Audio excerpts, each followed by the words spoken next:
édifier exactement les circonstances de son agression. Est-ce que c'est politique wala kon est-ce que dina xam ne que moo di une agression simple la des na ko daal di yaatal si nu mu gën a yaatu exactement seen émission dina xam ne que moo di meeting bu tey bi avec li nga xam ne que moo di peut-être benn plainte bi nga xam ni itam en tout cas la majeure partie yi nga xam ni itam ñoo nekk si boobu de structure peut-être ak li nga xam ne que moo di les jeunes de ce parti waaye itam ak li nga xam ne que moo di réseaux sociaux yi ñi ngi sàkku si li nga xam ne que moo di ay plainte allant dans sens ñi nga xam ni itam ñoom ñooy accusé déjà li nga xam ne que moo di structure boobu di Pastef te enquête yi bouclé wuñu ko déjà te enquête yi sax jotul sax jug ba nga koy daal di bouclé donc des na ko daal di faram-fàccee si nu mu gën a yaatu par rapport ak wàllu bu ne mel jot nañu daal di taxaw suñu curseur par rapport ak li nga xam ne que moo di wàllu wi jëmale si nga xam ne que moo di agression muy Ndour Faye certes ñu koy daal di masaw bu baax a baax a baax a baax waaye est-ce que wane daal di war a mën a accuser lu moo ko peut-être li nga xam ne que moo di enquête yi commencé gu des na ko daal di faram-fàccee si nu mu gën a yaatoo seen émission li nga xam ne que moo di meeting bu tey bi suñu ay ponk yi itam daal di bokk daal di ñel si nga xam ne que moo di Cour suprême ñii daal di xaar dans quelques jours mu daal di wax exactement sa position par rapport ak li nga xam ne que moo di date bi nga xam ne itam président Macky Sall tànn na ko mu nekk date ku li nga xam ne que moo di le 2 juin ñu fi leen daal di am li nga xam ne que moo di élection présidentielle yu atub 2024 man ni kon nag booba de date dul na li nga xam ne que moo di ay coow si lananoo li nga xam ne que moo di politique bi des na ko daal di faram-fàcce si nu mu gën a yaatoo Ousmane Sonko waat ne ko fa nga xam ne itam président Cour suprême moom ak li nga xam ne que moo di ses avocats jàpp ne ko li nga xam ne que moo di sa 14 mars man ni kon nag Ousmane Sonko na daal di war a mën a expliquer waaye itam ay avocats am par rapport ak décision bi nga xam ne itam Ousmane Khassim Dione moo ko daal di confirmer te suñuy xool Sabassi Faye daal di koy njëkk a jël fa nga xam ni itam mooy Ziguinchor en ce qui concerne justement sa réintégration sur les listes électorales ay avocats de l'État du Sénégal dina xam ne que moo di les échanges judiciaires daal di yóbbu ba fii si diwaanu Dione ak wàllu Dione fa nga xam ni itam mooy Cour suprême moom sax Cour suprême fu seen si taxaw incha allah ni ki li nga xam ne que moo di le 14 donc ñu amoon yaakaar ni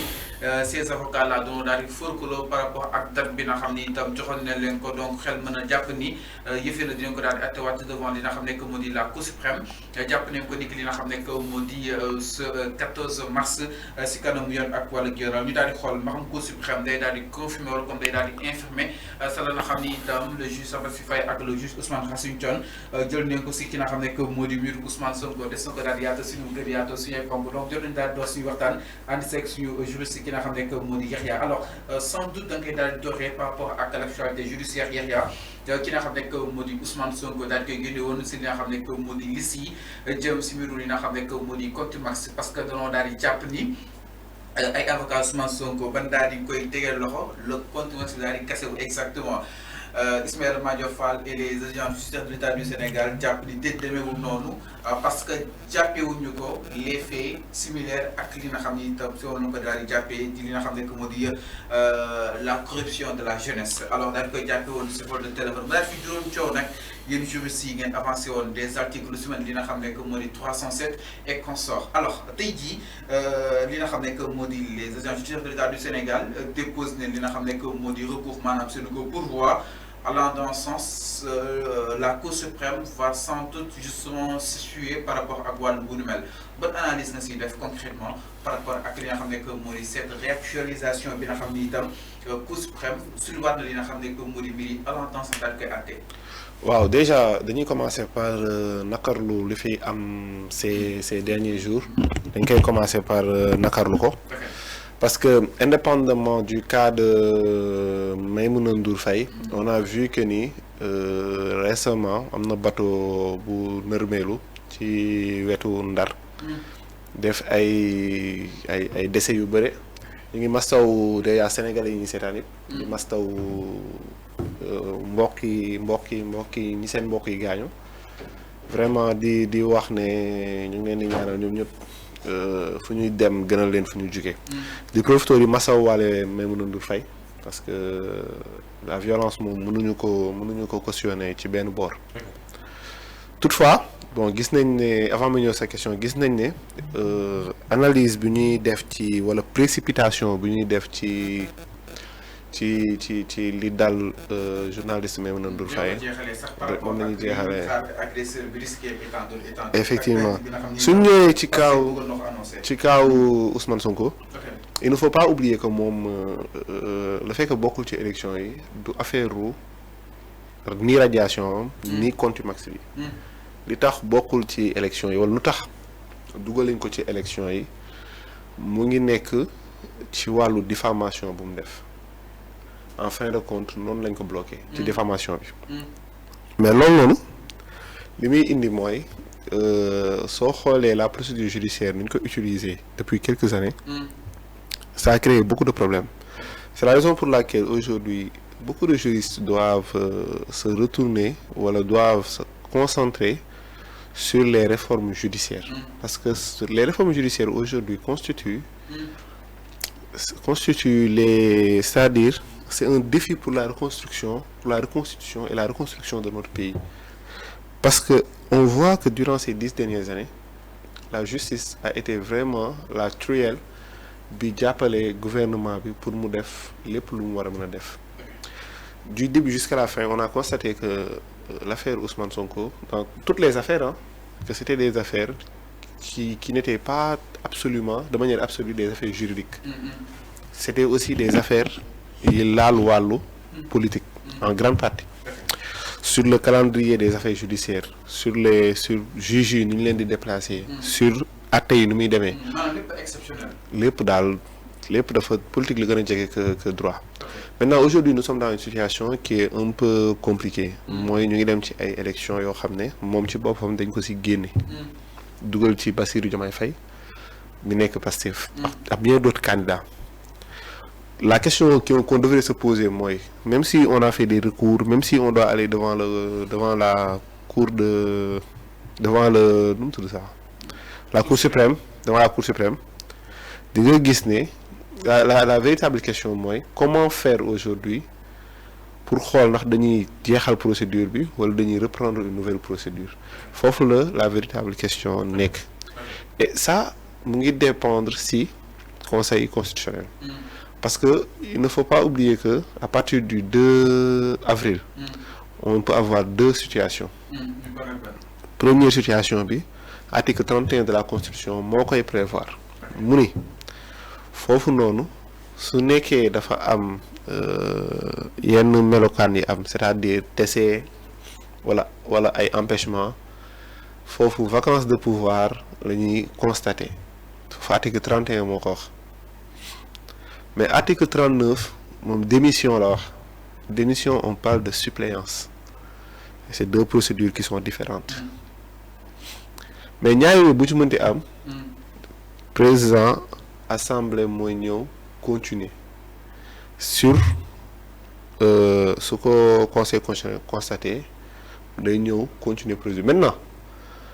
entre continuer la procédure et reprendre la procédure il y a une différence. Il revient au conseil constitutionnel d'après les recours et les avis qui ont été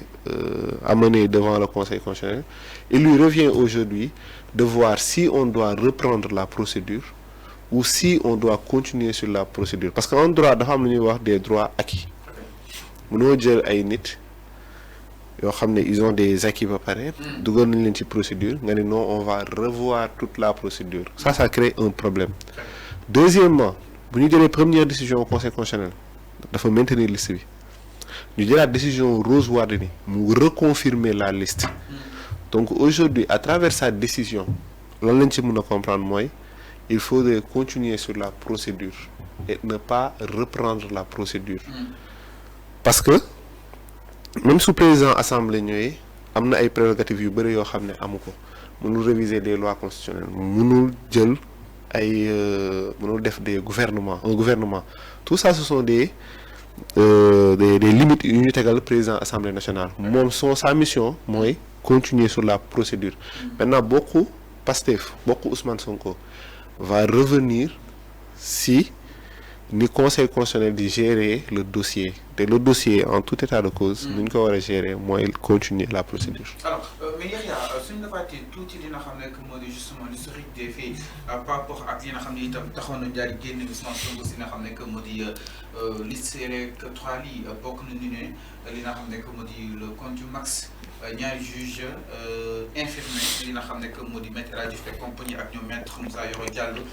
bref les agents judiciaires de l'État du Sénégal jox Ousmane Sonko li nga xam ne que moo di dëgg parce que jàpp ne na nga xam ni itam noonu la ko génnee si liste yi du dëgg du yoon en se référant justement de l'article 307 alors nga jàpp ni li nga xam ne que moo jusqu'à la preuve du contraire ba tey dina xam ne que moo di Cour suprême dina confirmer wala comme dina xam ne que moo di appuyer ces deux juges yi nga xam ni itam yëkki nañ ko en faveur de Ousmane Sonko. waaw xam nga affaire contumace bi Ousmane Sonko buñ ko nee dañ la juger alors que nekkoo fi. nga nekk en situation de contumace buñ ko jàppee Ismaïla Madior Fall l'interprétation bi mu joxe ci article bi man sax daf ma xawoon jaaxal parce que l'article lu mu wax dafa reer dafa ne suñ la jàppee wala nga ñëw constitué wu prisonnier contumace bi day tëb suñ la jàppee am nga 10 jours pour dugal ne yow d'accord ci luñ la jugé mais Ismaïla Madior Fall le professeur bi mu koy interprété dafa ne suñ la jàppee conformément ak li ñu la doon toppee foofu la contumace bi di ñëwee. c'est-à-dire des faits similaires. non dafa ne suñ la jàppee si liñ la jugé foofu la contumace bi di tëbee. or moom ci lu mu wax jàppee wuñ ko ci luñ ko doon jugé. ci leneen lañ ko jàppee. sauf que l'article 307 n'a jamais dit ça. Ici, on est en matière pénale. En matière pénale, c'est le principe d'interprétation stricte. L'interprétation doit être stricte. Mon défense, dañ la jàpp conformément à la décision de la Cour suprême. Si nous si jàppee conformément à la décision de la Cour suprême, foofu dafay tëb contumace mais jàppee wuñ ko loolu. L'article n'a jamais dit ça. L'article dafa ne suñu la jàppee wala nga constitué au prisonnier surtout suñu la jàppee am nga délai de 10 jours pour def acte de non-acquiescement. Je ne suis pas d'accord si l'on m'a jugé. Immédiatement, on reprend la procédure. Et c'est ce que moi. Donc, si c'est Ousmane Sonko def na acte non acquiescement. Effectivement, def na ko dans les délais. Def na ko dans les délais. Def na ko dans les délais. muy jàpp ne dafa folklore. Non, daf ko def dans les délais. Da ko def dans les délais. Loolu pour man dépassé woon nañ ko bu yàgg sax. Loolu dañ ci wax loolu da ko def dans les délais. Et ce qu'on fait dans les délais, l'article 307 doit s'appliquer de manière stricte, pas de manière interprétative. Aujourd'hui, l'interprétation qui a été faite sur cet article est biaisée. C'est une interprétation qui est purement politique. Parce que vouloir dire aujourd'hui que si une diapé dans les faits, une topé le contumace de reviendrait à interpréter un article pour ramener, on est en matière pénale. Donc ici, l'article 307 a été clair et bref. Moi, si une diapé ou le prisonnier, si une prisonnier, surtout il a un délai de 10 jours pour ne pas être d'accord sur ligne ko topé. Il a suivi cette procédure, c'est la raison pour laquelle il a eu 2 fois raison sur ligne ko génné ci électoral bi. Maintenant du loolu lañ jappé du loolu motax bokul ci élection yi dé. Li tax bokul dans la décision du Conseil constitutionnel, c'est l'affaire Mame Mbaye Niang. Mais c'est pas l'affaire c'est pas l'affaire contumace, c'est l'affaire avec Mame Mbaye Niang.